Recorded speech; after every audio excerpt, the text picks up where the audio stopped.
आप इंटरनेट पर 30 से 60 सेकंड का वीडियो देखकर सोचने लगते हैं कि इसकी ज़िंदगी कितनी परफेक्ट है। सुबह 5 बजे उठना, साफ़ सुथरा कमरा, गर्म चाय, बारिश, सुंदर डेस्क, 8 घंटे की पढ़ाई, शाम का सूर्यास्त और अंत में एक मुस्कान। स्क्रीन पर सब कुछ इतना खूबसूरत लगने लगता है कि फिर हमें हमारी ज़िंदगी कम खूबसूरत लगने लगती है। लेकिन सच बताऊं, परफेक्ट लाइफ सिर्फ इंटरनेट पर नहीं, असल ज़िंदगी में चाय कई बार ठंडी हो जाती है, अलार्म बजने के बाद हम देर तक बिस्तर में पड़े रहते हैं, कई दिनों तक ऐसे ही किताब खुली रहती है, लेकिन दिमाग बिल्कुल नहीं। कई बार पढ़ते पढ़ते रोने का मन करता है, कई बार बिना वजह के अकेलापन महसूस होता है, और कई बार कैमरा बंद होते ही इंसान बिल्कुल अलग होता है। हम सब अपनी ज़िंदगी की पूरी किताब जीते हैं, लेकिन इंटरनेट सिर्फ उसका सुंदर पन्ना दिखाता है। और शायद यही वजह है कि तुलना कभी ख़त्म ही नहीं होती, क्योंकि हमें अपनी पूरी कहानी की तुलना किसी की हाइलाइटेड रील से कर रहे होते हैं। मैं एक कंटेंट क्रिएटर हूँ। मैं जानती हूँ कि 20 मिनट के वीडियो के पीछे घंटों की तैयारी, कई बार दोबारा रिकॉर्ड, थकान, गलती और कई पल ऐसे होते हैं जो कभी कैमरे में आते ही नहीं। इसलिए अगर तुम आज किसी की ज़िंदगी देखकर सोच रहे हो कि काश मेरी भी लाइफ ऐसी होती, तो हमेशा याद रखना, कैमरा सच दिखाता है लेकिन पूरा सच कभी नहीं दिखाता।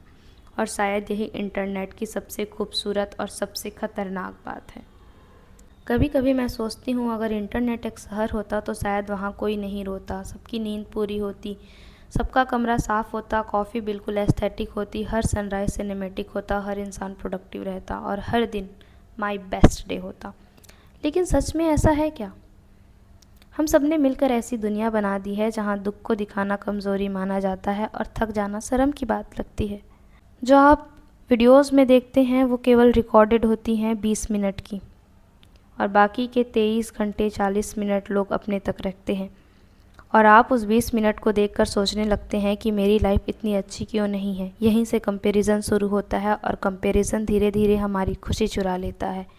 एक बात नोटिस की है, जब हम किसी बच्चे को खेलते हुए देखते हैं तो वह किसी और की तरह बनने की कोशिश नहीं करता। उसे फ़र्क नहीं पड़ता उसके कपड़े कैसे हैं, उसके खिलौने महंगे हैं या नहीं, वह बस खेलता है दिल से।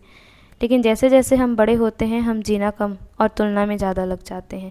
किसके कितने फॉलोअर्स है, किसकी कितनी रैंक आए, किसकी कितनी सैलरी है, किसकी लाइफ कितनी परफेक्ट है। और सबसे दुख की बात पता है क्या?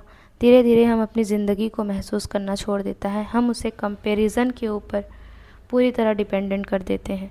यूपीएससी की तैयारी ने मुझे एक चीज़ बहुत गहराई से सिखाई। इस सफ़र में कोई शॉर्टकट नहीं होता, कोई फ़िल्टर नहीं होता, कोई ट्रेंडिंग ऑडियो तुम्हें प्रीलिम्स पास नहीं करा सकती, कोई एस्थेटिक डेस्क मेंस नहीं लिख सकती, और कोई ब्यूटीफुल थंबनेल इंटरव्यू क्लियर नहीं करा सकती। दिन के अंत में तुम्हारी किताब, तुम्हारी ईमानदारी और तुम्हारी मेहनत, बस यही 4 चीज़ें बचती हैं। बाकी सब धीरे धीरे स्क्रीन पर ही रह जाता है। लेकिन फिर भी हम हर सुबह उठने से पहले क्या करते हैं? अपनी किताब नहीं खोलते, अपना दिमाग नहीं खोलते, सबसे पहले दूसरों की ज़िंदगी खोलते हैं। एक रील, फिर दूसरी, फिर तीसरी, और पता नहीं चलता कि दिन शुरू होने से पहले 10 लोगों की ज़िंदगी देख चुके हैं, और फिर अनजाने में हम अपनी सुबह की उनकी सुबह से कंपेयर करने लगते हैं। यहीं से बेचैनी शुरू होती है, और शायद यहीं से हम सब अपनी कहानी से दूर होने लगते हैं। मुझे लगता है कि ज़िंदगी का सबसे बड़ा नुकसान असफल होना नहीं है, सबसे बड़ा नुकसान है अपनी कहानी का मुख्य किरदार छोड़ देना। जिस दिन तुम हर समय किसी और की कहानी देख रहे होते हो, उसी दिन तुम अपनी कहानी लिखना बंद कर देते हो। शायद एक राइटर बनने से पहले इंसान को अपनी ही कहानी पढ़नी पड़ती है। So if you like this video, please like, comment, share and subscribe, or keep learning, keep study and stay consistent.